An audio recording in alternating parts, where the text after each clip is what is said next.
2018 সালে ডক্টর কামাল হোসেনের নেতৃত্বে বিএনপি সহ মুক্তিযুদ্ধের পক্ষের সমমনা রাজনৈতিক দলগুলো নিয়ে ভোটাধিকার প্রতিষ্ঠার জন্য ঐক্য ফ্রন্ট, জাতীয় ঐক্য ফ্রন্ট প্রতিষ্ঠিত হয়েছিল।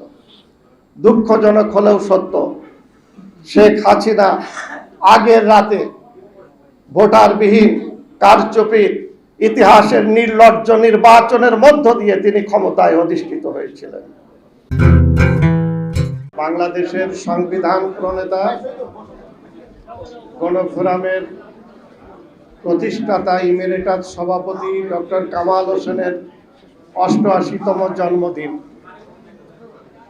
আমি প্রথমে গণফোরামের পক্ষ থেকে সারা বাংলাদেশে গণফোরামের হাজার হাজার নেতাকর্মীর পক্ষ থেকে আমাদের প্রিয় নেতা ডক্টর কামাল হোসেনকে আন্তরিক শুভেচ্ছা এবং অভিনন্দন এবং স্রষ্টার কাছে তার দীর্ঘায়ু কামনা করছি।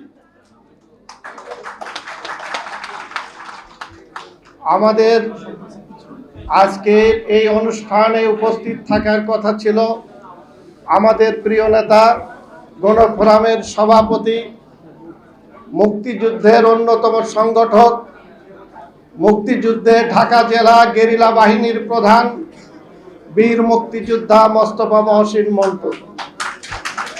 কিন্তু তার স্বাস্থ্যগত সমস্যার কারণে তিনি স্কয়ার হসপিটালে ভর্তি আছেন, এই জন্য তিনি সশরীরে উপস্থিত হতে পারেনি। তদুপরি তিনি হয়তো সময়ের মধ্যে আমাদের সাথে ভার্চুয়াল যুক্ত হবেন। আমাদের আজকের এই অনুষ্ঠানে উপস্থিত হওয়ার কথা বাংলাদেশ জাতীয়তাবাদী দল বিএনপি এর সংগ্রামী মহাসচিব, বাংলাদেশের পরিচ্ছন্ন রাজনীতির প্রাণ পুরুষ জননেতা মির্জা ফখরুল ইসলাম আলমগীর। তিনি একটি কূটনৈতিক মিশনের সঙ্গে সাক্ষাৎ করছেন, সেখান থেকে যদি সম্ভব হয় তাহলে তিনি আমাদের সভায় এসে উপস্থিত হবেন বলে আমাদেরকে জানিয়েছেন। আমাদের এই সভায় উপস্থিত আছেন বাংলাদেশ জাসদের সংগ্রামী সভাপতি, বীর মুক্তিযোদ্ধা জনাব শরীফ নুরুল আম্বিয়া। আমরা গণফোরামের পক্ষ থেকে তাকে আন্তরিক শুভেচ্ছা এবং অভিনন্দন জানাই। আমাদের মাঝে উপস্থিত হয়েছেন বাংলাদেশের সমাজতান্ত্রিক দল বাসদের বিপ্লবী সাধারণ সম্পাদক কমরেড বজলুর রশিদ ফিরোজ, তাকেও গণফোরামের পক্ষ থেকে আন্তরিক শুভেচ্ছা এবং অভিনন্দন। আমাদের মধ্যে উপস্থিত হয়েছেন বিশিষ্ট রাষ্ট্রবিজ্ঞানী, পটুয়াখালী বিজ্ঞান ও প্রযুক্তি বিশ্ববিদ্যালয়ের প্রাক্তন ভাইস চ্যান্সেলর, জাহাঙ্গীরনগর বিশ্ববিদ্যালয়ের সরকার ও রাজনীতি বিভাগের সাবেক চেয়ারম্যান অধ্যাপক ডক্টর আব্দুল লতিফ মাসুম, তাকেও আমরা আন্তরিক শুভেচ্ছা এবং অভিনন্দন জানাচ্ছি। আমাদের এখানে উপস্থিত আছেন গণফোরামের প্রেসিডিয়াম সদস্য, সম্পাদক পরিষদ এবং কেন্দ্রীয় পরিষদ সহ গণফোরামের মহিলা, যুব, ছাত্র এবং বিভিন্ন অঙ্গ সংগঠনের নেতৃবৃন্দ। আজকে আমাদের শুভ দিন। আমরা আমাদের প্রাণপ্রিয় নেতা ডক্টর কামাল হোসেন, যিনি সারা জীবন অসাম্প্রদায়িক গণতান্ত্রিক মুক্তিযুদ্ধের যে আকাঙ্ক্ষিত বাংলাদেশ তা নির্মাণের জন্য সারা জীবন লড়াই করেছেন, সংগ্রাম করেছেন। আপনারা তার জীবনী, তার ইতিহাস আপনারা জানেন। আজ তার 88তম জন্মদিন। তার লিখিত একটি জীবন বৃত্তান্ত আমাদের কাছে আছে, যেটা আমরা আপনাদের জ্ঞাতার্থে সম্মানিত সাংবাদিকদের মধ্যে সরবরাহ করব। বাংলাদেশের ইতিহাসে এই ধরনের একজন বিরল ব্যক্তিত্ব সম্পন্ন মানুষ, যিনি সারা পৃথিবীর আইন অঙ্গনের মধ্যে এবং মানবাধিকার আইনের শাসন প্রতিষ্ঠার জন্য জাতিসংঘের পক্ষ থেকে বিভিন্ন দেশে দায়িত্ব পালন করেছেন। স্বাধীনতা পরবর্তীকালে যিনি বাংলাদেশের সংবিধান প্রণয়ন করে এদেশে গণতন্ত্র প্রতিষ্ঠার জন্য লড়াই করেছেন। ৭৫ বঙ্গবন্ধুকে সপরিবারে হত্যার পরে তিনি তার লাল পাসপোর্ট জমা দিয়েছিলেন, কিন্তু ক্ষমতার লোভে তিনি কখনোই আপোষ করেননি। ডক্টর কামাল হোসেন ৭৫-এর 15ই আগস্টের পরে কোন সরকারের সঙ্গে আতাত করে ক্ষমতার প্রশ্নে নীতিহীন কোনো কাজ করেননি। তিনি আমাদের প্রিয় নেতা ডক্টর কামাল হোসেন। আমরা বাংলাদেশের ভোটাধিকার প্রতিষ্ঠার জন্য 14 দল প্রতিষ্ঠা করেছিলাম আওয়ামী লীগের সঙ্গে। সেখানে শর্ত ছিল 90-এ স্বৈরাচার বিরোধী এরশাদের পতনের যে অঙ্গীকার, সেখানে কোনো আপোষ করা যাবে না। কিন্তু ক্ষমতার লোভে শেখ হাসিনা সেদিন পল্টন ময়দানে স্বৈরাচার এরশাদকে যখন এনেছিলেন ডক্টর কামাল হোসেন এবং তার প্রতিষ্ঠিত গণফোরাম নীতিহীন 14 দল থেকে বেরিয়ে এসেছিলেন। ঠিক অনুরূপ ভাবে 2018 সালে ডক্টর কামাল হোসেনের নেতৃত্বে বিএনপি সহ মুক্তিযুদ্ধের পক্ষের সমমনা রাজনৈতিক দলগুলো নিয়ে ভোটাধিকার প্রতিষ্ঠার জন্য ঐক্য ফ্রন্ট, জাতীয় ঐক্য ফ্রন্ট প্রতিষ্ঠিত হয়েছিল। দুঃখজনক হলেও সত্য, শেখ হাসিনা আগের রাতে ভোটারবিহীন কারচুপির ইতিহাসের নির্লজ্জ নির্বাচনের মধ্য দিয়ে তিনি ক্ষমতায় অধিষ্ঠিত হয়েছিলেন এবং এই ভোটারবিহীন 3টি নির্বাচনের মধ্য দিয়ে তিনি ক্ষমতায় আসীন হয়েছিলেন এবং সেজন্যই দেশের মানুষ তাকে পছন্দ করেনি।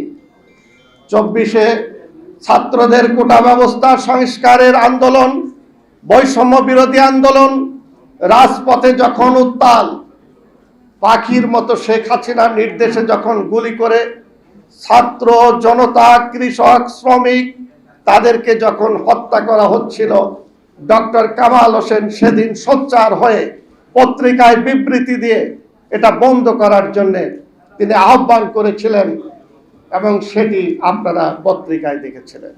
3 আগস্ট গণফোরাম তার ব্যানার নিয়ে আমরা পল্টন ময়দানে শেখ হাসিনার পদত্যাগ এবং ছাত্রদের আন্দোলনের সমর্থন করে আটককৃত ছাত্রদের অবিলম্বে মুক্তি এবং যারা নিহত হয়েছেন তাদের ক্ষতিপূরণ সহ শেখ হাসিনার পদত্যাগের দাবিতে সেদিন গণফোরাম রাস্তায় ছিল। ডক্টর কামাল হোসেনের জ্যেষ্ঠ কন্যা ব্যারিস্টার সারা হোসেন সেদিন হাইকোর্টের বারান্দায় দৌড়িয়েছেন ছাত্রদের বিরুদ্ধে যাতে গুলি করা না হয়। আমরা এভাবেই গণমানুষের পক্ষে ডক্টর কামাল হোসেনের নির্দেশে বাংলাদেশের স্বাধীনতার পর থেকে আজ পর্যন্ত আমরা ভোটাধিকার প্রতিষ্ঠা, গণতন্ত্র এবং আইনের শাসন প্রতিষ্ঠার জন্য লড়াই করেছি, সংগ্রাম করেছি। আমাদের প্রিয় নেতার আজ 88তম জন্মদিন। আজকে একটি বিশেষ পরিস্থিতিতে অন্তর্বর্তীকালীন সরকার ক্ষমতায় অধিষ্ঠিত হয়েছে। আমরা এই সরকারকে সমর্থন করেছি এবং তারা বলেছে যে ডিসেম্বর থেকে জানুয়ারির মধ্যে তারা সংস্কার কার্য সম্পন্ন করে একটি অবাধ, সুষ্ঠু, নিরপেক্ষ নির্বাচন দিবেন। আমরা ডক্টর কামাল হোসেনের নেতৃত্বে অন্তর্বর্তীকালীন সরকার প্রধানের সঙ্গে দেখা করে আমরাও সংস্কার করে এই দেশে একটি অবাধ, সুষ্ঠু, নিরপেক্ষ নির্বাচনের কথা বলেছি। কিন্তু এখন আমরা দেখি যে সংস্কারের নামে নানাভাবে সময়ক্ষেপণ এবং বিভিন্নভাবে বিরাজনীতিকরণের একটি অপচেষ্টাও তৈরি হচ্ছে।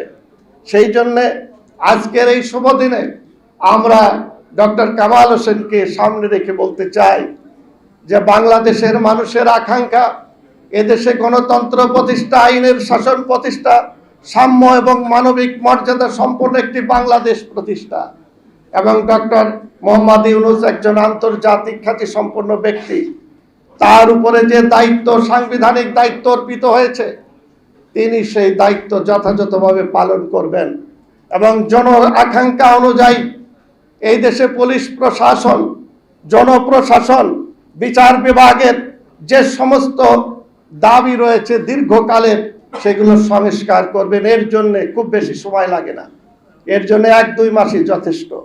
আমরা আমাদের গণফোরামের পক্ষ থেকে আমরা ঐক্যমত্য কমিশনকেও সে বিষয়টি জানিয়েছি।